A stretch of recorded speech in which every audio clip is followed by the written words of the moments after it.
अंग्रेजन बहू और बेचारी भूली सास। माधवी अपने पति रमेश और अपने बेटे अजय के साथ रहा करती थी। अजय का बचपन से एक ही सपना था कि वो अपनी आगे की पढ़ाई यूएसए में पूरी करे और इसीलिए वो यूएसए पढ़ाई करने के लिए चला जाता है। 3 साल बाद जब वो अपनी पढ़ाई पूरी करके आता है तो अपने बेटे के आने की खुशी में माधवी उसकी पसंद के कई तरह के पकवान बनाती है और जब घर की डोरबेल बजती है तो माधवी अपने पति रमेश को कहती है, लगता है मेरा अजय आ गया है, आप यहीं बैठना, मैं दरवाजा खोलती हूँ।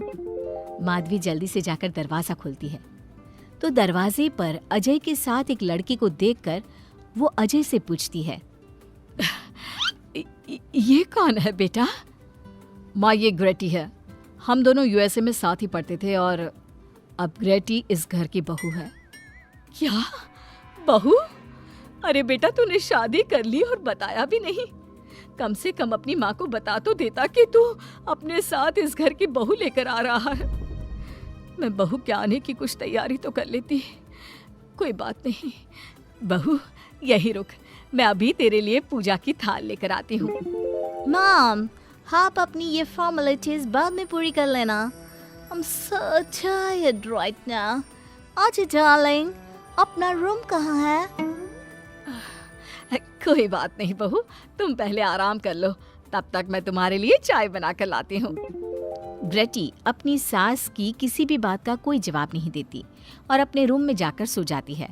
कुछ देर बाद माधवी अपने बहू बेटे के लिए चाय नाश्ता लेकर उनके कमरे में जाती है, जहाँ ग्रेटी अपनी सास से कहती है, हाँ चाय, अजय। क्या हुआ ग्रेटी? अपनी मॉम को बोलो कि अब ये जब भी हमारे कमरे में आए तो नॉक करके आए। आपसे मैं ऐसा ही करूंगी बहू। वो तो आज ही तुम दोनों आए हो तो मुझे लगा थक गए होंगे, इसलिए जल्दी जल्दी मैं ऐसे ही चाय नाश्ता लेकर आ गई। वो क्या है ना, अजय जब भी बाहर से आता है तो आते ही चाय मांगता है, बस इसीलिए मैं ना ये चाय यहाँ रख देती हूँ, पी लेना, अदरक वाली चाय है।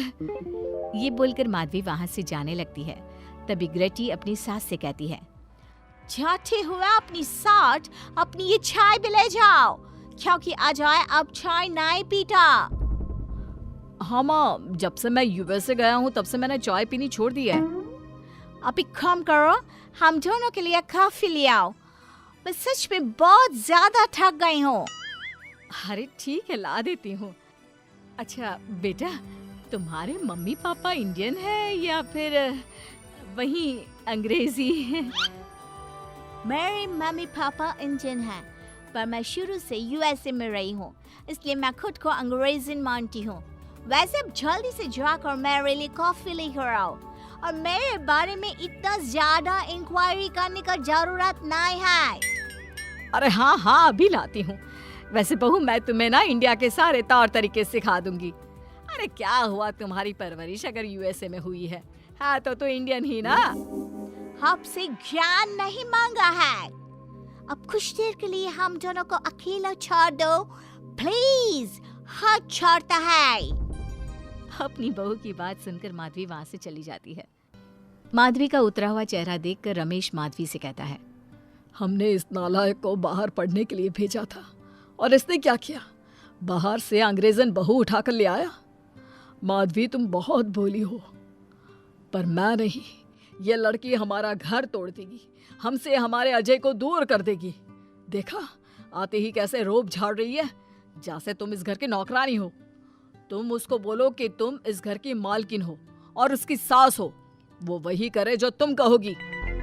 अरे आप बेकार में ही गुस्सा हो रहे हैं। बहू यूएसए की है, यहाँ नई नई आई है, उसको यहाँ के तौर तरीके नहीं पता और वो मुझे अपनी माँ मानती है, तभी तो अपने नखरे दिखा रही है। वैसे भी ना बहू बेटी दोनों बराबरी होती है। माधवी, कौन सी बेटी अपनी माँ से ऐसे बात करती है जैसे तुम्हारी बहू कर रही है? मैं बस तुम्हारे कहने पर चुप हूँ, वरना मैं अपने बहू बेटों को आज ही घर से निकाल देता। ये कहकर रमेश वहां से चला जाता है। ऐसे ही कुछ दिन बीत जाते हैं और ग्रेटी अपनी बेचारी भोली भाली सास पर अत्याचार करती रहती है। ग्रेटी अपना सारा काम अपनी सास से करवाती और उसी को भला बुरा सुनाती। ऐसे ही एक दिन माधवी कपड़े धो रही होती है और ग्रेटी माधवी को सताने के लिए अपने सारे कपड़े लाकर उसे देती है और कहती है, मॉम्स, ये मेरे कुछ कपड़े हैं, जरा इन्हें भी धो दो। इतना बोलकर ग्रेटी तैयार होकर घर से जाने लगती है। तभी माधवी उससे कहती है, बहू, आज तुम्हारे ससुर के दोस्त के घर में एक छोटी सी पार्टी है। उन्होंने सह परिवार बुलाया है। मैं चाहती हूँ कि तुम और अजय भी आज हमारे साथ वहाँ चलो और आज ना साड़ी पहनना।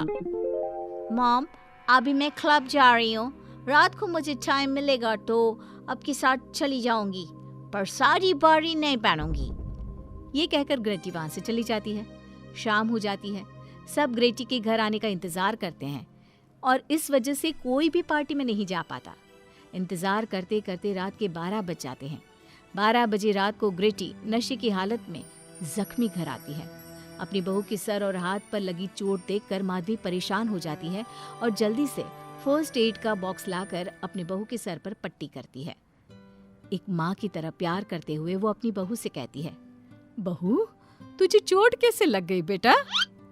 मैं घर आ रही थी, एक बाइक वाले से मेरी टक्कर हो गई।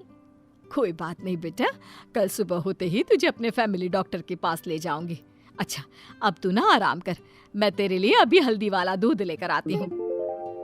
माधवी, मैंने तुम्हें पहले ही समझाया था, ये अंग्रेजन हमारे घर के लिए ठीक नहीं है, पर तुमने मेरी एक नहीं मानी। अब देख लो, आज इस अंग्रेजन बहू की वजह से सारे मोहल्ले में हमारी नाक कट गई है। आज सब हम पर हंसते हैं और ये सब कुछ तुम्हारी वजह से हुआ है, तुम्हारी छूट की वजह से हुआ है। ये कहकर रमेश अपने रूम में चला जाता है, पर माधवी अपनी बहू की पट्टी करके उसे उसके कमरे में जाकर सुला देती है। अगले दिन माधवी ग्रेटी को लेकर अपने फैमिली डॉक्टर के पास जाती है, जहां ग्रेटी देखती है कि उस डॉक्टर की बहू ने साड़ी पहनी है और एक संस्कारी बहू की तरह घर में पूजा पाठ करके अपने सास ससुर के पैर छूकर उनका सुबह सुबह आशीर्वाद लेती है। डॉक्टर की बहू को देखकर ग्रेटी को अपना बर्ताव याद आता है और उसे एहसास होता है कि वो अपनी भोली और मासूम सास के ऊपर कितना अत्याचार करती है, पर फिर भी माधवी सबसे लड़कर हमेशा उसका साथ देती है। ये सब देखकर ग्रेटी को पश्चाताप होता है और कुछ देर बाद वो दोनों दवाई लेकर घर आती है। जब माधवी ग्रेटी को दवाई खिलाने के लिए उसके पास जाती है तो, मॉम, मुझे माफ कर दीजिए, मैंने कभी भी आपके प्यार को नहीं समझा, आप पर इतना अत्याचार किया, आपकी बेइज्जती की, आपसे घर का सारा काम करवाया। आपने मुझे कितनी छूट दी, पर फिर भी मैं आपके साथ इतना बुरा करती थी। और आज जब मैं नशे की हालत में चोट खाकर घर आई तो भी आपने मुझसे कोई सवाल नहीं किया, उल्टा आपने मेरा साथ दिया, मेरी सेवा की। आज जब मैंने डॉक्टर की बहू को देखा घर का काम करते हुए, अपने सास ससुर की सेवा करते हुए, तब जाकर मुझे एहसास हुआ कि मैं कितनी रॉन्ग थी। लेकिन जिन्हा कर भी एक बहू के कर्तव्य से दूर रही और आपके ऊपर अपनी अंग्रेजी का रौब झाड़ती रही। मुझे माफ कर दीजिए सासू माँ। बेटा, अक्सर बच्चों से गलतियां हो जाती है। ऐसे भी सुबह का भूला अगर शाम को घर आ जाए तो उसे भूला नहीं कहते बहू। और मुझे बहुत अच्छा लग रहा है ये देखकर कि मेरी अंग्रेजन बहू कितनी समझदार हो गई है। जिसके बाद माधवी और ग्रेटी एक दूसरे को गले लगा लेती है और उसके बाद से ग्रेटी एक संस्कारी बहू की तरह रहती है और अपनी सास को किसी भी शिकायत का मौका नहीं देती। अपनी सास ससुर की बहुत अच्छे से दिल से सेवा करती है।